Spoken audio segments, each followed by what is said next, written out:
안녕하십니까. 이번 시간은 한의학 해외교육 프로그램의 11번째 시간입니다. 오늘은 대장경, 즉 수양명 대장경에 대해서 이야기를 하고자 합니다. 저는 수양명 대장경의 유주에 대해서 이야기를 할 것이고, 저 이어서 이봉효 교수님은 수양명 대장경에 있는 경혈에 대해서 설명을 해 주실 예정입니다. 자, 여러분들이 보시는 이 그림은 수양명 대장경 유주를 나타낸 그림입니다. 이 그림 중에서 두 번째 손가락을 해 주시길 바라겠습니다. 두 번째 손가락에서 시작된 이 경맥은 손목을 지나서 팔을 지나 어깨에 올라온 후에 위쪽으로 올라와서 다시 코 바로 아래에서 서로 교차해서 코 옆으로 끝나는 경맥입니다. 이 경맥은 앞서 지난 시간에 이야기했던 수태음 폐경과 밀접한 관계가 있다, 이렇게 말씀드리겠습니다. 우리가 한의학의 장부 이론에서 이 대장과 폐는 금의 속성을 갖고 있는 장부로서 서로 표리 관계에 있다, 밀접한 관계에 있다라고 이야기를 하는데, 이 두 경맥도 그런 밀접성을 보이고 있습니다. 우리가 12경맥에 대해서 이야기를 할 때 어떻게 이야기를 하냐면 하나의 원처럼 서로 연결되어 있다라고 이야기를 합니다. 근데 앞서 언급된 수태음 폐경은 인체의 내부인 몸 안에서 폐와 대장을 거쳐서 가슴으로 나온 다음에 팔을 거쳐서 엄지손가락에서 끝난다라고 말씀을 드렸습니다. 그런데 지금 이 수양명 대장경은 두 번째 손가락에서 시작하고 있다라고 제가 말씀을 드렸죠. 그러면 누군가는 이렇게 의문을 삼을지도 모르겠습니다. 엄지손가락에서 끝난 수태음 폐경과 두 번째 손가락에서 시작되는 수양명 대장경이 어떻게 만나느냐라는 것이죠. 근데 우리가 기가 흘러다니는 체계를 경락체계라고 하고, 그 중에 가장 큰 것을 경맥이다라고 정의를 하고 있습니다. 그러면 락맥이 이제 또 존재하겠죠. 경락에 있어서 경맥이 있고 락맥이 있으니까 락맥이 어딘가는 존재할 거예요. 무수히 많은 락맥이 있지만 그 중에 락맥 중에서도 주요한 락맥이 바로 사지 말단 부위에서 음경과 양경을 연결해 주는 겁니다. 근데 아무 음경과 아무 양경을 연결해 주는 것이 아니라 한의학 이론상 장부의 표리 관계에 있는 두 경맥을 손목이나 발목 근처에서 락맥으로 연결을 해주고 있다, 이렇게 설명을 드릴 수 있습니다. 즉 수태음 폐경은 흉부에서 시작을 해서 옆으로 나와서 엄지손가락으로 끝나지만 손목 부위에서 수양명 대장경 쪽으로 넘어가는 락맥이 존재하는 것이고요. 수양명 대장경은 두 번째 손가락에서 시작을 해서 얼굴로 올라오지만 손목에서 수태음 폐경으로 넘어가는 락맥이 존재하게 됩니다.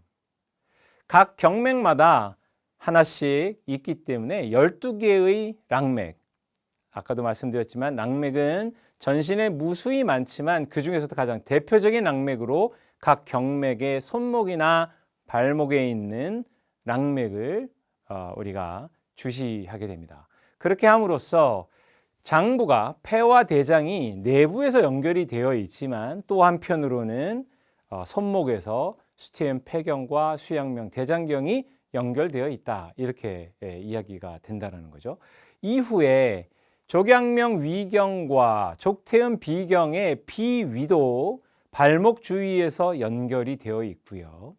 또 내년에 이야기할 수소음 심경과 수태양 소장경도 손목 부위 뒤쪽에서 또 연결되어 있습니다. 이렇듯이 한의학 이론에서 말하는 장부 표리 간의 밀접한 관계를 손목과 발목에서 드러내고 있다, 이렇게도 말씀드릴 수 있겠습니다. 자, 이렇게 체표면에서는 두 번째 손가락으로 시작을 해서 얼굴로 올라갑니다. 하지만 내부에는 역시 대장과 폐가 연결되어 있다는 것도 아마 눈치채셨을 것 같습니다. 이 경맥의 유주를 또 자세히 살펴보시면 어떤 질환들을 치료할 수 있는지 유추를 해볼 수 있습니다. 예를 들면 치통, 그러니까 치아가 아프다든지 그래서 잇몸이 아프다든지 이런 경우에 이 대장경을 치료를 하고요. 그래서 잇몸이 붓거나 이 주변이 아프거나 또는 치주염이 있어서 염증이 있거나 했을 때 이 수양명 대장경을 이용을 해서 치료를 할 수 있습니다. 또 우리 근골격계 질환 중에 다발성으로 일어나는 우리가 이제 이 별명으로 테니스 엘보우라고 이야기하기도 하고요.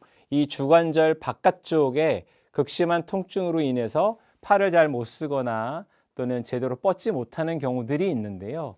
이 주관절의 염증이 바로 그림에서 보는 것과 같이 수양명 대장경이 지나가는 부위이기 때문에 수양명 대장경을 이용을 해서 이 팔꿈치의 통증을 줄일 수도 있습니다.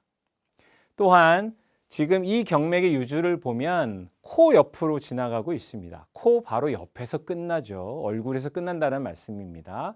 그래서 비염으로 인해서 코 막힘이나 또 코의 냄새 이상과 같은 코 질환에서도 수양명 대장경을 사용할 수 있다. 이렇게 말씀드릴 수 있겠습니다.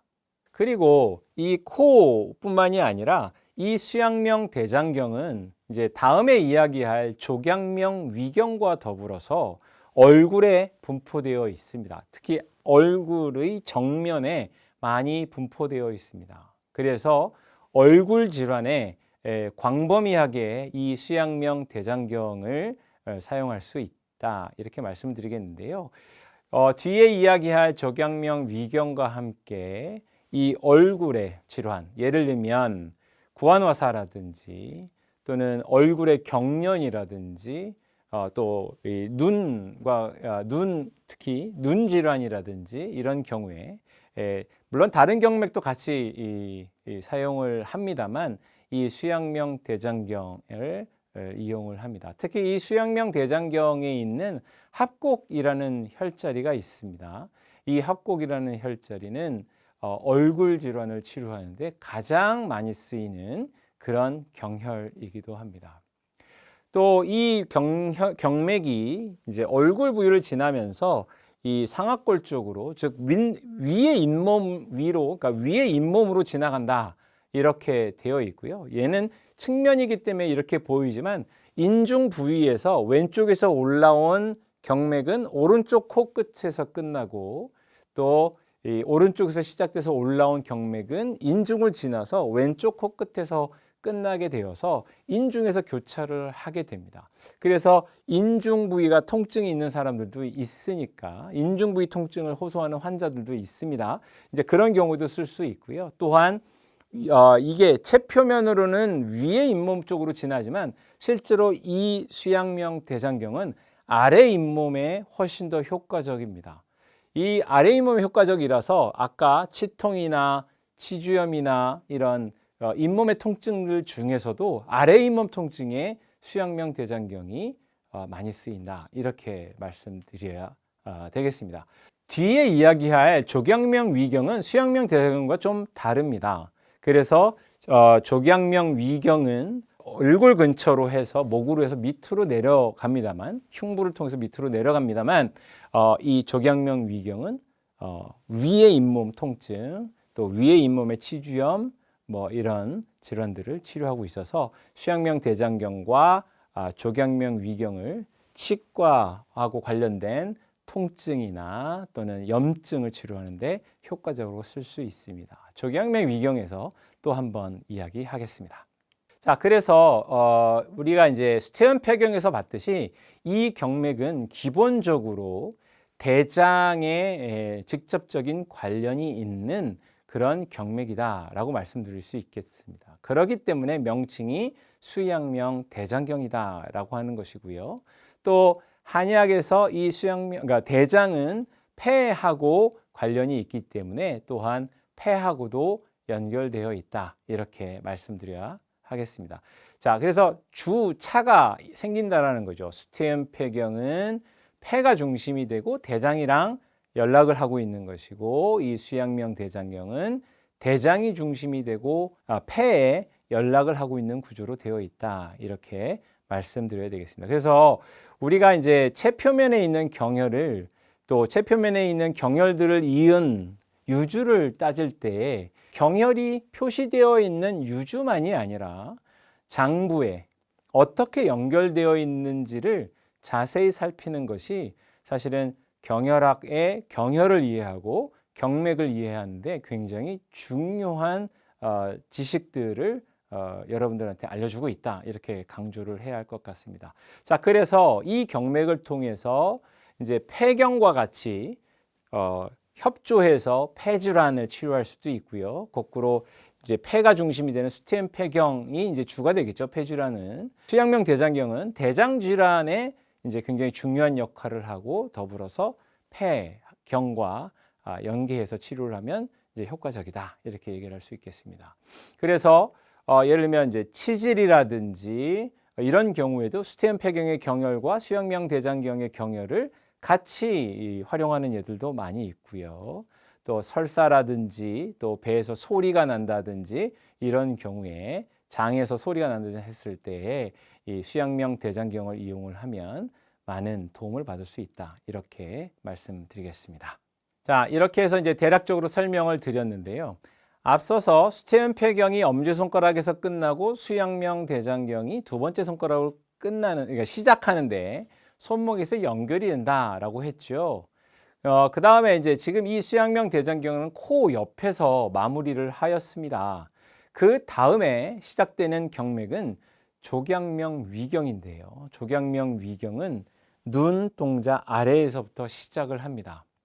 그래서 눈동자 아래에서부터 시작을 해서 밑으로 내려오는데 이 코 옆과 눈동자는 거리가 가깝기 때문에 따로 이런 랑맥의 개념을 두지 않고 이 얼굴 부위 눈 아래에서 서로 연결이 되어 있다라고 서술되어 있습니다. 실제로 그래서 얼굴 질환에 아까 말씀드렸듯이 이 수양명 대장경과 족양명 위경을 같이 쓴다라고 얘기를 했는데요.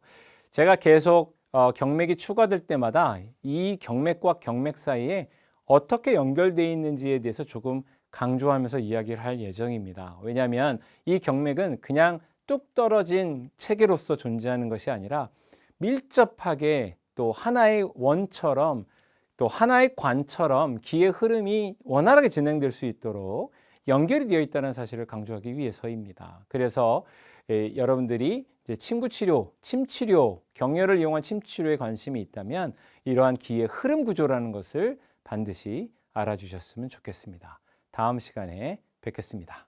감사합니다. 여러분 안녕하세요. 이번 시간에는 수양명 대장경의 팔꿈치 이하 부위 주요 경혈의 취혈 방법에 대해서 알아보도록 하겠습니다. 먼저 상양입니다. 네, 상양혈은 수양명 대장경의 정금혈이죠. 네, 정혈이다 보니까 수태음 폐경에서 소상에서 했던 바와 마찬가지로 손가락 끝에 손톱의 바로 뒤에 있고요. 수양명 대장경은 두 번째 손가락에서 기시를 하는데 두 번째 손가락 끝에서 새끼 쪽이 아니라 엄지 쪽 끝에서 기시를 하게 됩니다. 그래서 두 번째 손가락의 엄지 쪽, 그러니까 라디알 쪽에서 손톱의 뿌리를 지나는 수평선, 그리고 손톱의 엄지 쪽 끝을 지나는 수직선을 그은 다음에 그 가상선의 교차점에 상형혈을 취하게 됩니다. 그러면 상형혈을 취혈해 보도록 하겠습니다.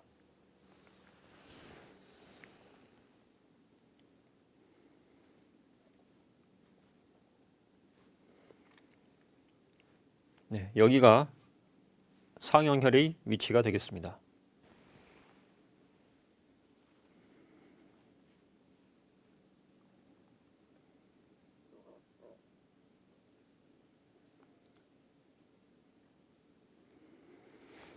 네, 상형혈을 취혈했습니다.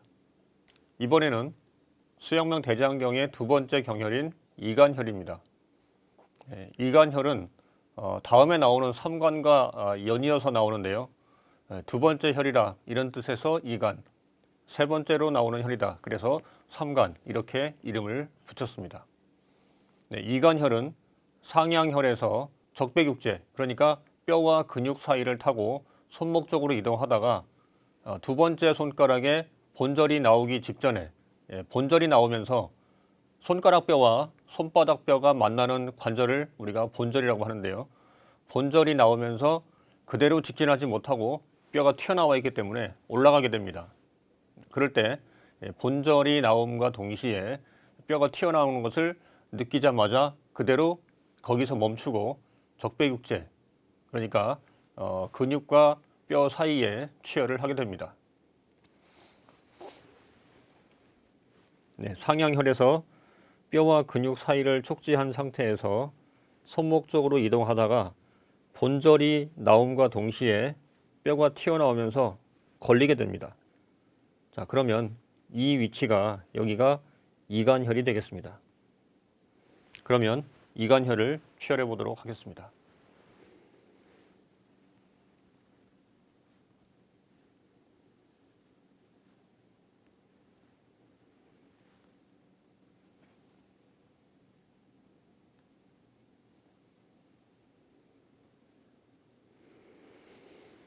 네, 이간혈을 취혈했습니다. 다음은 수양명 대장경의 세 번째 경혈인 삼간혈입니다.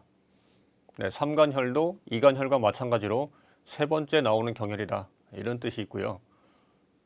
수양명 대장경의 진행 방향에서 본절이 나오기 직전에 본절 전 함요처가 이간혈이었다면 본절을 넘어가자마자 본절 후 함요처가 삼간혈이 되겠습니다.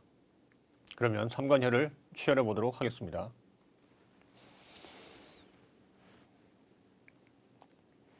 네, 본절이 나오고요.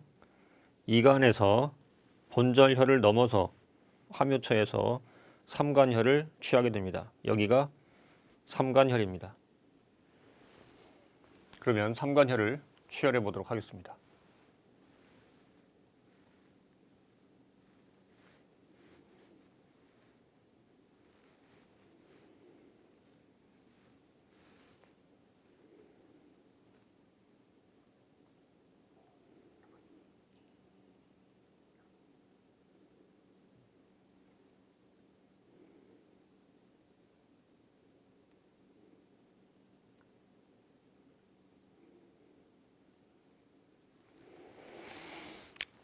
네, 일반적으로 뼈하고 근육 사이로 침을 밀어 넣는 것이 일반적인 취혈 방법인데요. 만약에 삼간혈을 써야 할 환자가 증상이 중하다, 좀 심각하다, 그런데 강자극을 해도 이 환자가 침을 좀 받아낼 수 있을 것 같다, 그런 상황에서는 삼간혈에 강한 자극을 주기 위해서 두 번째부터 다섯 번째까지 이 중수골, 뼈와 근육 사이로 긴 침을 이용해서 침을 밀어넣기도 합니다. 그럴 경우에 삼간으로 침이 진입해서 다섯 번째 손가락에 뼈와 근육 사이로 손날 부위죠, 이쪽으로 침이 나오게 됩니다. 자, 이런 식으로 투자를 하는 경우도 있습니다. 다음은 수양명 대장경의 네 번째 경혈인 합곡혈입니다. 네, 합곡혈은 소화가 잘 안 되고 잘 체하는 분들에게 아주 잘 알려진 혈인데요. 손등에서 첫 번째, 두 번째 중수골 사이에 함요처에 위치하고 있습니다. 첫 번째 중수골과 두 번째 중수골 사이에 이 두 개의 뼈에 의해서 둘러싸인 이 부위에서 1번, 2번 중수골 사이에 정중앙 부위에서 가장 깊이 함몰되는 부분, 또는 우리가 손가락으로 환자의 합곡혈 부위를 촉지를 하면서 얼굴 표정을 봤을 때 이 합곡혈을 써야 되는 환자, 체했다는 얘기죠. 이 체한 환자한테 합곡혈을 누르면 가장 정확한 자리를 눌렀을 때 환자의 얼굴 표정이 가장 괴로워하겠죠. 아프니까. 그러면 거기가 합곡혈이 됩니다. 쉽게 취혈할 수 있는 방법, 그러니까 간편 취혈법으로 어떤 것이 있냐면 우리가 호구라고 부르죠. 또는 소나기라고 하는 부분, 이 첫 번째 손가락과 두 번째 손가락이 갈라지는 요 아귀, 요 소나기 부분에 의사가 엄지손가락 주름을 댑니다. 여기를 우리가 호구라고 하는데요. 호구 부위에 소나기에 엄지손가락 주름을 대고 그대로 1번, 2번 중수골 사이에 손가락을 포개했을 때 손가락 끝이 닿는 지점, 거기가 보통 합곡혈이 되겠습니다. 자, 눌러서 환자가 예민한 반응을 보이는지 확인을 하고 여기를 누르니까 가장 아파하는 것 같다. 그러면 거기가 합곡혈이 되겠습니다. 네, 여기가 합곡이네요. 그러면 치열을 해보도록 하겠습니다.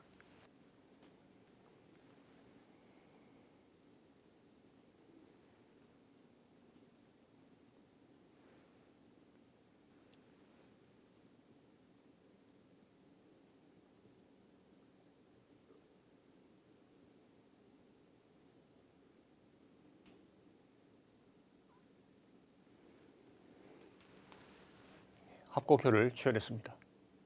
다음은 수양명 대장경의 5번째 경혈인 양계혈입니다. 네, 양계혈은 수양명 대장경 경혈 중에서 손목 관절에 있는 혈인데요. 우리가 해부학적인 부위 중에서 스너프박스라고 부르는 그 손목 부위에서 엄지손가락을 등 쪽으로 이렇게, 자, 여러분 최고입니다. 최고야 하면서 엄지손가락을 손등 쪽으로 치켜들었을 때 2개의 텐던이 이렇게 힘줄이 튀어나오게 되는데요. 손목 관절 사이에서 엄지손가락을 치켜들므로 인해서 튀어나오는 2개의 텐던 사이, 그 사이에 함몰처가 양계혈이 되겠습니다. 자, 그러면 양계혈을 치열을 해보겠습니다. 자, 환자에게 엄지손가락을 들어보세요 라고 말을 하면 환자가 엄지손가락을 들겠죠. 자, 2개의 텐던이 이렇게 긴장하는 것을 느낄 수가 있고요. 그러면 손목 관절에서 이 2개 텐던 사이에 함몰 부위를 촉지를 해서 가장 깊이 들어가는 함몰 지점 또는 그 함몰 지점을 촉지하면서 환자의 손목을 움직여 보면 여기가 관절이구나 하는 것을 느낄 수 있습니다. 그랬을 때 그 관절 부위에 양계혈을 치열하게 됩니다. 네, 여기가 양계혈입니다.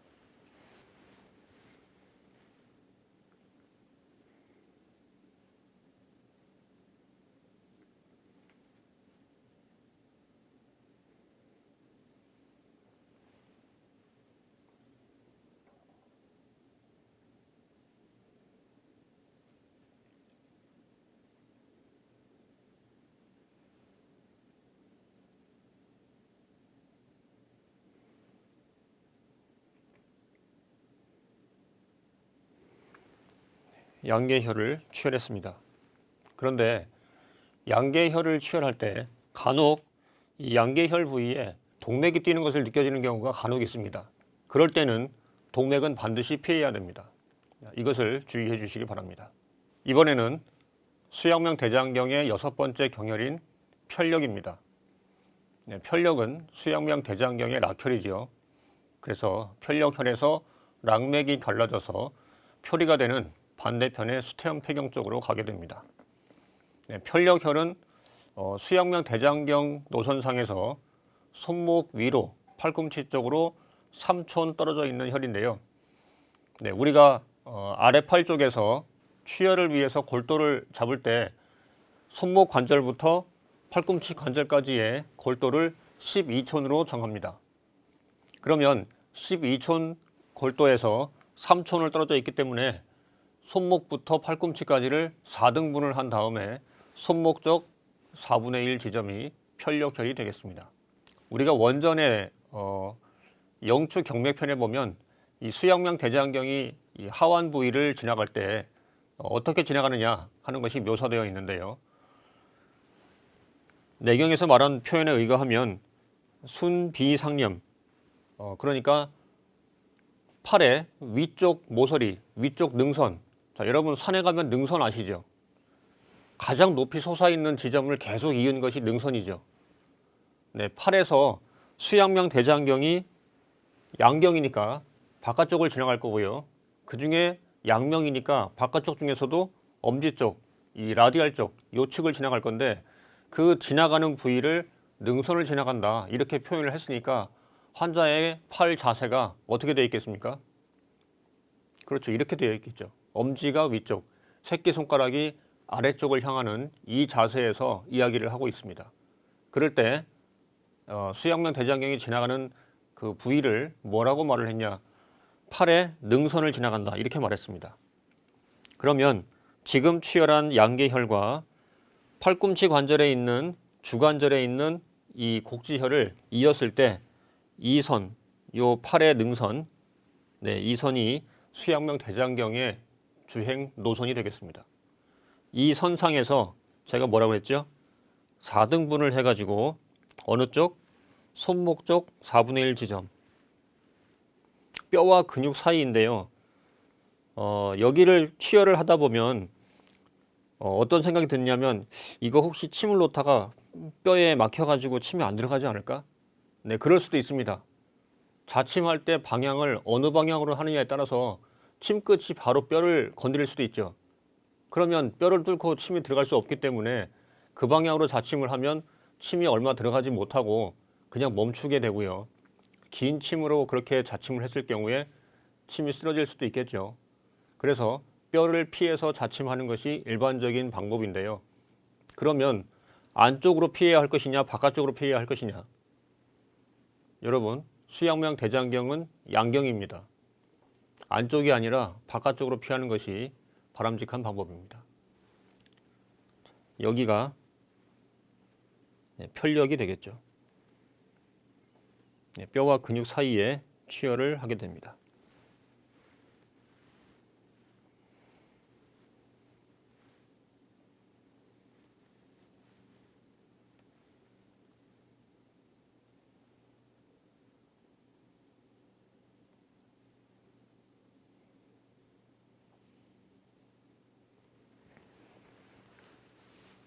편력혈을 자침했습니다. 이번에는 수양명 대장경의 7번째 경혈인 온류혈입니다. 온류혈은 수양명 대장경의 극혈입니다. 우리가 압진을 했을 때 혈을 찾기 위해서 손가락으로 안압을 했을 때 다른 혈에 비해서 만약에 온류혈을 맞아야 될 증상을 가지고 있다면 다른 혈에 비해서 더 예민한 아픈 느낌을 가질 수가 있습니다. 온류혈의 위치는 수양명 대장경 노선상에서 손목에서부터 팔꿈치 쪽으로 5촌입니다. 그러니까 손목 관절부터 팔꿈치 관절까지가 12촌이니까 중간에서 손목 쪽으로 1촌을 이동하면 되겠죠.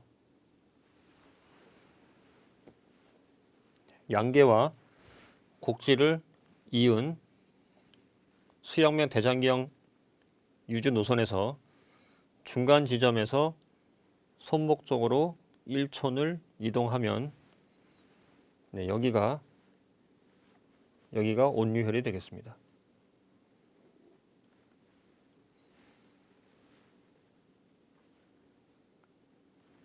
온유혈을 눌러도 반응이 없는 거 보니까 이 모델은 온유혈을 맞을 증상이 없는 것 같습니다. 여기가 온유혈이네요.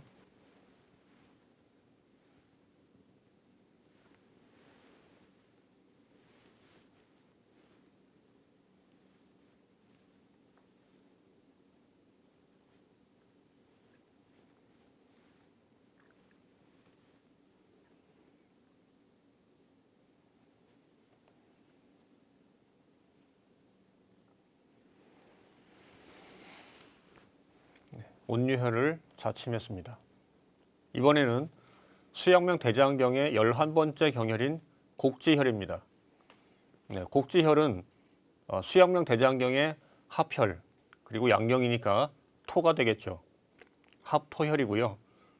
중풍 7처혈의 하나로도 알려져 있죠. 그리고 곡지를 보하게 되는 경우에 족삼리와 같이 쓰면 대장 정격이 되어서 인체에 있는 습, 기름때를 빼주는데 아주 효과적인 혈입니다. 그리고 곡지는 합혈이다 보니까 주관절 근처에 위치하게 되는데요. 곡지혈의 위치는 팔꿈치 주름의 선상에 위치하게 됩니다. 영추 경맥편에서 수양명 대장경이 팔꿈치 관절을 지나갈 때 입주외렴, 이렇게 팔꿈치의 바깥쪽 끝을 지나간다 이렇게 말을 하고 있는데요. 우리가 일반적으로 팔꿈치도 인체에서 수시로 접히는 관절이기 때문에 주름이 진하게 표시되어 있죠. 그랬을 때 팔을 약간 구부리게 되면 이 팔꿈치 관절에 주름이 나타나게 되는데요. 그 주름의 바깥쪽 끝이 곡지혈이 됩니다. 그런데 팔꿈치를 어느 정도 구부리느냐, 그리고 팔꿈치를 구부릴 때 힘을 주나 안 주나, 이런 여러 가지 요인에 의해서 팔꿈치 주름의 끝이 여기서 끝이지, 여기서 끝이지, 어디서 끝이지 헷갈립니다. 그래서 이럴 경우에는 어떻게 하면 좋으냐면, 이 팔꿈치의 바깥쪽 끝에 뭐가 있냐면 상완골, 이 위팔뼈, 밑에는 뼈가 2개 있는데 위에는 뼈가 1개 있죠. 그 위에 있는 위팔뼈에 바깥쪽 이 돌기가 튀어나와 있습니다. 우리가 보통 테니스 엘보라고 하는 이 상완골 외측 상과염, 테니스 치는 동작 또는 과일 상자 같은, 아니면 뭐 냉장고, 세탁기 같은 무거운 거를 수시로 드는 것을 직업으로 하시는 분들은 이 상완골 외측 상과 부위에 뼈와 근육이 수시로 이 힘줄이 마찰을 일으키기 때문에 이쪽에 염증을 일으키기 쉬운데요. 우리가 그것을 흔히 테니스 엘보 이렇게 말을 합니다. 그 뼈가 튀어나와 있는 이 상완골 외측 상과 꼭지점에 엄지손가락 주름을 댑니다. 그랬을 때 주름을 대고 그대로 손가락을 이 팔꿈치 주름에 포개했을 때 내 손가락이 끝나는 지점, 거기가 곡지혈이 됩니다. 주름이 끝이 명확하지 않은 경우에 이 방법을 사용하면 도움이 됩니다. 여기가 곡지혈이네요.